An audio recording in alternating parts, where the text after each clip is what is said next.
Hello friends, welcome to jobs and education channel. నిన్న మనం upload చేసిన టీజీ ఐసెట్కి సంబంధించిన కంప్లీట్ స్లాట్ బుకింగ్ 2 వీడియోస్కి మంచి రెస్పాన్స్ వచ్చింది. Thank you for your valuable response. So ఈరోజు మనం ఏం చేస్తున్నామంటే స్లాట్ బుకింగ్ అంటే స్టెప్స్ ఏంటివి, తర్వాత స్లాట్ బుకింగ్ అయిపోయాక మనం చేయాల్సిన పనులు ఏంటివి, తర్వాత డాక్యుమెంట్ వెరిఫికేషన్కి సంబంధించిన డాక్యుమెంట్స్ ఏంటివో మనం అఫీషియల్ వెబ్సైట్స్లో చూద్దాము. సో మనకు ఫస్ట్ పే ప్రాసెసింగ్ ఫీ అంటే మనకు ఫస్ట్ ప్రాసెసింగ్ ఫీజు పే చేయాలి ఐసెట్కు రిజిస్ట్రేషన్ అంటే స్లాట్ బుకింగ్ చేసుకోనికి.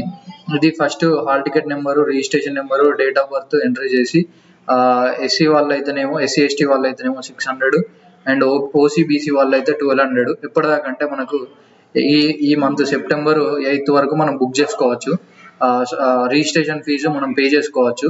తర్వాత రిజిస్ట్రేషన్ ఫీజు పే చేసుకున్నాక నెక్స్ట్ మన పేమెంట్ వెరిఫై అవుతుంది. ఇలా మనం ఒకసారి పేమెంట్ అయిపోయాక మళ్ళీ మనం లాగిన్ రీడైరెక్ట్ అవుతాము. ఇక్కడ మళ్ళీ మన డీటెయిల్స్ ఎంటర్ చేసి మళ్ళీ మనం లాగిన్ కావాల్సి ఉంటుంది. తర్వాత మనం స్లాట్ బుకింగ్ చేసుకోవాల్సి ఉంటుంది. స్లాట్ బుకింగ్ అయిపోయాక మన మొబైల్కి ఒక వెరిఫికేషన్ స్లాట్ కన్ఫర్మ్డ్ అని ఒక వెరిఫికేషన్ వస్తుంది.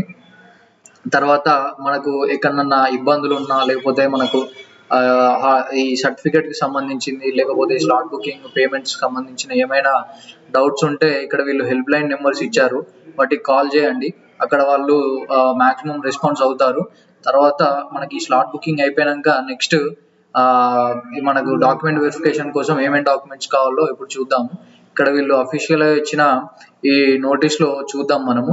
ఫస్ట్ ఇక్కడ కౌన్సిలింగ్ షెడ్యూల్ చూసుకుంటే మనకు 1 సెప్టెంబర్ నుండి 8 సెప్టెంబర్ వరకు మనం ప్రాసెసింగ్ ఫీ అనేది పే చేసుకోవచ్చు. ప్రాసెసింగ్ ఫీ పే చేసుకున్నాక 3rd నుండి 9th వరకు ఎక్సెప్ట్ 7th డే మనకు సర్టిఫికేట్ వెరిఫికేషన్ కోసం మనం స్లాట్ బుక్ చేసుకొని వెళ్ళొచ్చు. తర్వాత వెంటనే సర్టిఫికేట్ వెరిఫికేషన్ అయిపోయాక 4th నుంచి 11th వరకు మనం వెబ్ ఆప్షన్స్ అనేవి పెట్టుకోవచ్చు. 11th రోజు వెబ్ ఆప్షన్స్ ఫ్రీ చేసుకొని 14th రోజు మనకు 14th కన్నా ముందు రోజు రిజల్ట్స్ వచ్చేస్తుంది. సో 14th నుంచి 17th మధ్యలో మనం ట్యూషన్ ఫీజు పేమెంట్ చేసి సెల్ఫ్ రిపోర్టింగ్ చేయాల్సి ఉంటుంది కాలేజ్లో వెబ్సైట్ త్రూయే. తర్వాత ఫైనల్ పేజ్ మనకు 28th నుంచి స్టార్ట్ అవుతుంది. సేమ్ ఇదే ప్రాసెస్. తర్వాత మనం డాక్యుమెంట్స్ చూసుకుంటే వీళ్ళు అఫీషియల్ నోటిఫికేషన్లో ఏ డాక్యుమెంట్స్ ఇచ్చారో చూసుకుందాము. Certificates to be produced by the candidates at the time of certificate verification. So ఇక్కడ ఉన్న ఈ అన్ని డాక్యుమెంట్స్ మనకు 2 sets ఆఫ్ జిరాక్స్ కాపీస్ కావాలి. ముందే తీసి పెట్టుకోండి, మళ్ళీ అక్కడికి వెళ్ళాక ఇబ్బంది పడకండి అదే స్లాట్ బుకింగ్ సెంటర్ దగ్గరికి వెళ్ళాక.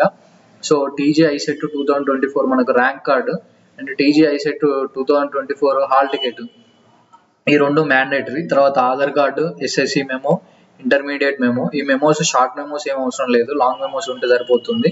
తర్వాత డిగ్రీ మార్క్స్ ఆఫ్ మెమోరాండం అంటే మనకు ఓడి అంటారు కదా, ఒరిజినల్ డిగ్రీ, అది ఉండాలి. ఒరిజినల్ డిగ్రీ రాని వాళ్ళకు కాలేజెస్లో మనకు ప్రిన్సిపల్ సైన్ చేసి లెటర్ ఇస్తారు, కండక్ట్ అంటారు దాన్ని. తర్వాత పీసీ, సిఎంఎం అని 2 ఇస్తారు. పీసీ అంటేనేమో మనం ఓడి కన్నా ముందు వచ్చేది, సిఎంఎం అంటే మన టోటల్ మార్క్స్ ఉంటాయి దాంట్లో. అలాగే bona fides from 9th class to degree. తర్వాత టీసీ ఫ్రమ్ డిగ్రీ, మన గ్రాడ్యుయేషన్ సంబంధించిన టీసీ కావాలి.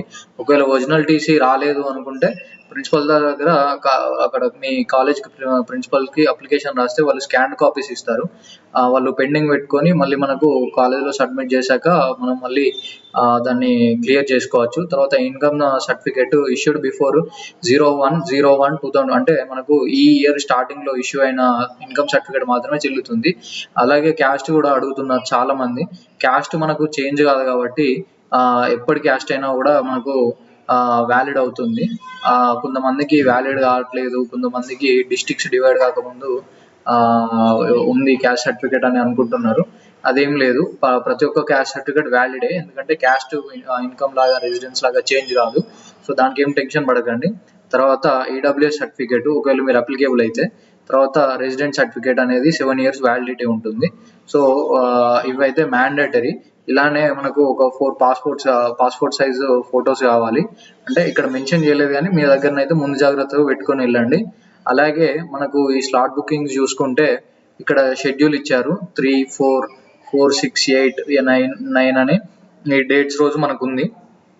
ఇక్కడ మీకు పేమెంట్ అయిపోయినాక అవైలబిలిటీ బట్టి స్లాట్స్ బుక్ చేసుకొని వెళ్ళండి. సర్టిఫికేట్స్ మనకు ఒకటి ఉండి ఒకటి లేకపోయినా పర్లేదు, మనం మళ్ళీ అడ్మిషన్ వచ్చినాక అక్కడ వెరిఫై చేసుకోవచ్చు. అలా అంటే అన్ని ఒరిజినల్స్ రాకపోతే మీ కాలేజ్ ప్రిన్సిపల్ సార్ దగ్గరికి వెళ్ళి అప్లికేషన్ రాసి వాళ్ళ దగ్గర స్కాన్ కాపీస్ తెచ్చుకోండి, ఏం ప్రాబ్లం ఉండదు. నేను ప్రీవియస్ ఇయర్స్ వాళ్ళు ఎంబీఏ జాయిన్ అయిన వాళ్ళ దగ్గర తెలుసుకున్నాను. సో ఇష్యూ ఏమి ఉండదు. పెండింగ్ అని పెడతారు అంతే. కొంతమందికి రియంబర్స్మెంట్ నో అని చూపిస్తుంది. అది మీ ఇన్కమ్ మరియు అన్ని సర్టిఫికేట్స్ చూసినాక వెరిఫై అయినాక మీరు జాయిన్ అయ్యేటప్పుడు అది రియంబర్స్మెంట్ అనేది వెరిఫై అవుతుంది. దానికి ఏం ప్రాబ్లం ఉండదు. సో ఇలాంటి మరిన్ని ఇన్ఫర్మేటివ్ వీడియోస్ తెలుసుకోవాలంటే ప్లీజ్ మా ఛానల్ని సబ్స్క్రైబ్ చేయండి, jobs and education. Thank you for watching this video.